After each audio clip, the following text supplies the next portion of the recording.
Hey guys, this is me from the future, post-editing. I'm pretty much wrapping things up here. I just noticed that there were some videos that arised on the internet about a future Avatar movie I had no idea about. This is just a coincidence I was making this kind of video for it. But I just wanted to put it out there, just in case if anyone is interested, to please support the theatrical release. I heard that the creators and the animators, everyone who was involved with this kind of movie, really put in their passion and their hearts into this kind of thing, and it got leaked. So please don't really support the leaks. Support the theatrical release when it comes out. Big thumbs up. What would your answer be if I asked you who the best character in the show Avatar Last Airbender is? And what would your reaction be when I told you that it isn't Aang? Yes, we can all agree that Aang is the freshest character in the entire series. Obviously, he's the Avatar. He can go to the Avatar state. He masters all four elements. He has a beautiful soul. He's very kind-hearted. He has a humor. You can't help but love the kid. But how much can you actually relate to Aang? In this video, you're probably going to either debate me on it, just tell me I'm flat out wrong, or by the end of it, you're going to agree with me and how Zuko ends up being the best character in the entire show. What's going on, y'all? Thank you all so much for joining me here today. Greatly do appreciate you and your time here as always. Welcome to a new style of video that I will be trying out. I'm going to be a little bit more creative on this channel and not just do pure reactions. I will sprinkle in reactions here and there, but I do want to add a little more twist and a little more zang on some of these videos. And I thought, hey, what about The Last Airbender? I've been going through some stuff these past couple of weeks, but we're not here to talk about that. What I am here to talk about is how I rewatched the show because I got the biggest urge, and I found out that this show actually shows and tells you more than it seems to lead on. From the outside looking in, you're just seeing this kids show, pretty much, right? You're seeing how it just has this, little comedy humor here and there. It's a cartoon. They portray it more for like the youth. You don't take it as seriously. But as an adult, actually rewatching it, you can't help but look and realize the story that they are molding for these characters and the wisdom that truly does come behind it. As a kid, this show, I loved it a lot, as I'm sure a lot of you have as well. We used to go outside and pretend to airbend and waterbend and yada yada yada, and it was the best thing ever. As a kid, you're not really paying attention to what they're saying, but more of what they're doing, right? But rewatching it is a whole nother ballgame when you're an adult. So the topic for today's video is going to be based around Zuko and how he starts off as the villain, ends up becoming the hero, and by the end of it all, you can't help but love the guy. From the beginning, Zuko is this angry, pissed off, exiled kid, and you can't help but not like him. You are watching him, and he is someone that is going to these villages, and he is destroying these villages. He's hurting these people just to get what he wants. And what he wants is restore his honor. This is where the story first starts off with Zuko, and we're going to talk about how, as a redemption arc, where the writer succeeded in him, and not really like a lot of these shows nowadays. They don't really make them like they used to anymore. Redemption arcs nowadays can feel and seem like they're everywhere, but a lot of them feel like they're rushed or just flat out unearned. They're just plots, But when it comes to Zuko, it's different. It's not that cut and dry. It's not that black and white. It's not just him going from good to bad by the end of it. It's about him finding his identity, finding out who he is, what he truly wants, him going through the shame, and then him unraveling everything that was drilled into his head from young boy to now of everything he's taught and doing everything different. When you first meet Zuko, you are automatically, like I said, kind of turned off by him just because of what he's doing. He's not just a villain though, he's somebody who's desperate.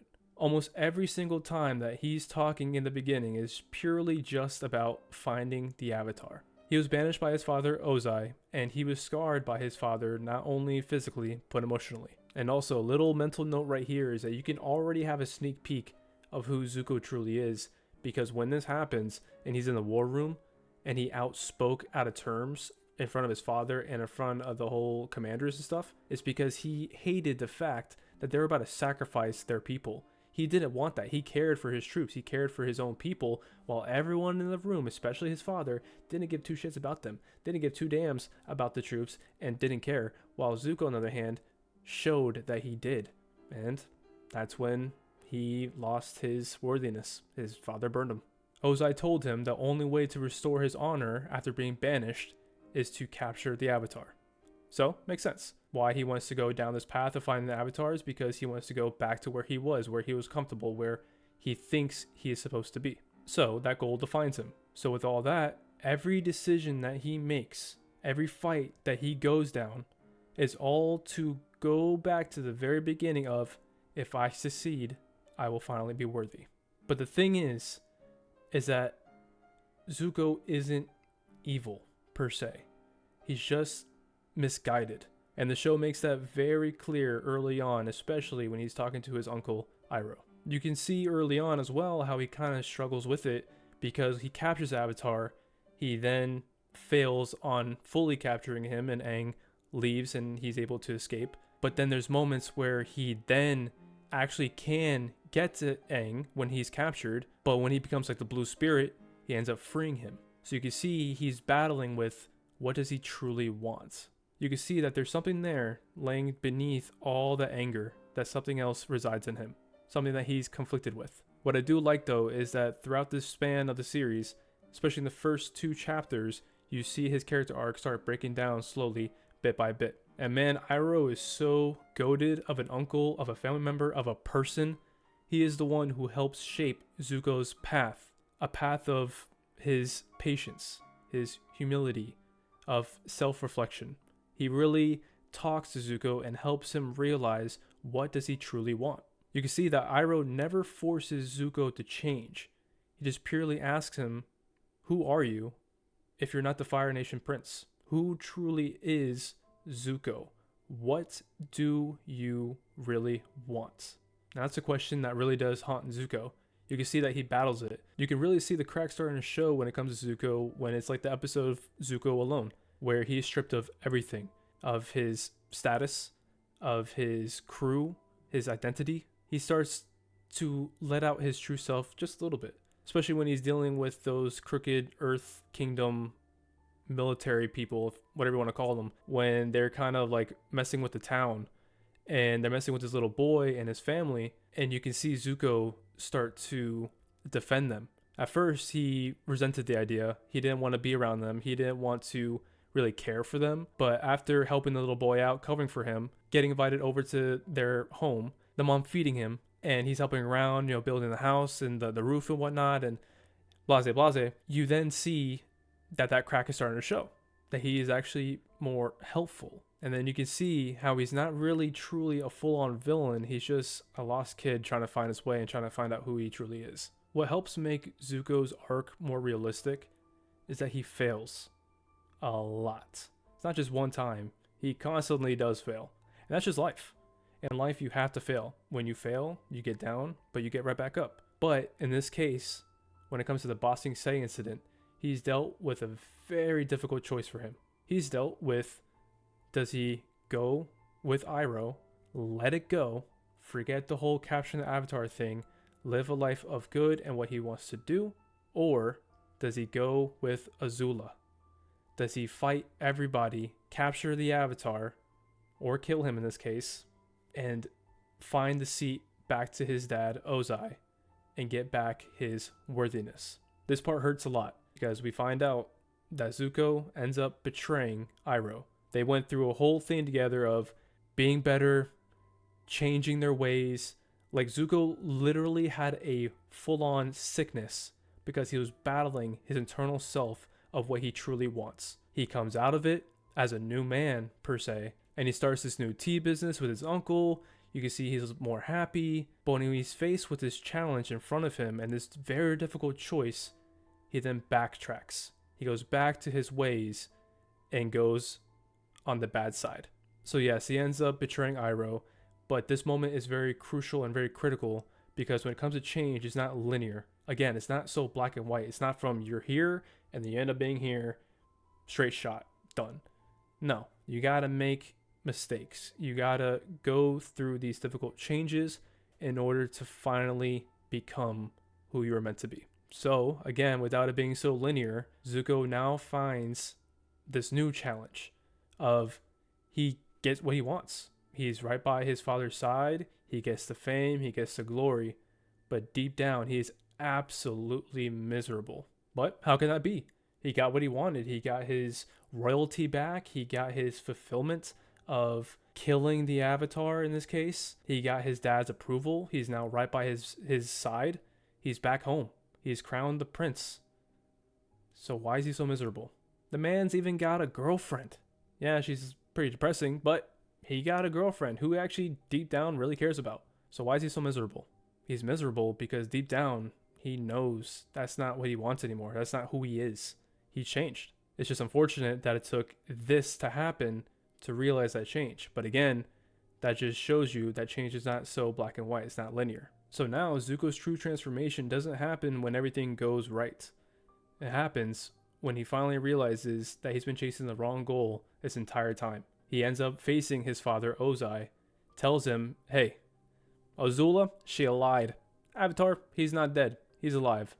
And this is not what I want anymore. Ends up fighting Ozai and goes against his father's wishes. He's showing this type of rebellion because he's now realizing his true identity. For the first time, Zuko is defining honor on his own terms. Not as obedience, not as power, but as doing what is right.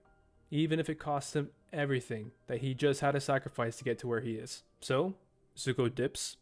He leaves his father's side. He leaves the kingdom, leaving everything behind that he wanted so bad to now go join Aang because he knows that that is his actual true path. That is his true destiny that he's been looking for this entire time.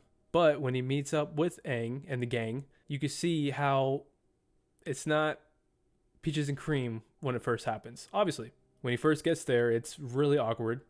He's extremely untrustworthy, as he should be, given the circumstances of everything that's happened in the show thus far. And he's still trying to figure some things out. You can see him talking to himself, and he's trying to hype himself up, talking to a frog. And he's just like, man, I don't know what I'm doing, but I gotta wing it. And all that makes it feel real.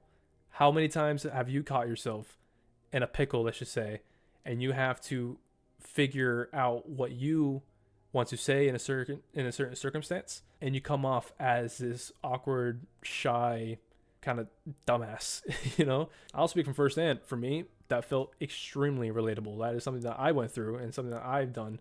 So by the end of it all, he ends up helping Aang. He joins the crew. He teaches him how to truly firebend, helps defeat Azula, and he, most of all, meets back up with Iroh, tells him how wrong he did him and how he truly felt. And Iroh accepted him with open arms, and he knew what Zuko was saying to him was only because of how hurt he truly was and how much pain he was going through.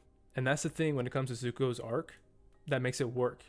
Everything happens is because the writers respected the process. For Zuko, it took time. It took him to fail many times, and it forces him to confront uncomfortable truths about himself. That's what makes it feel so realistic. That's what makes it feel so relatable. Redemption arcs, again, aren't so easy. They shouldn't be. It's not just flipping a switch and just be like, oh, okay, we're all good now. No, it's about choosing.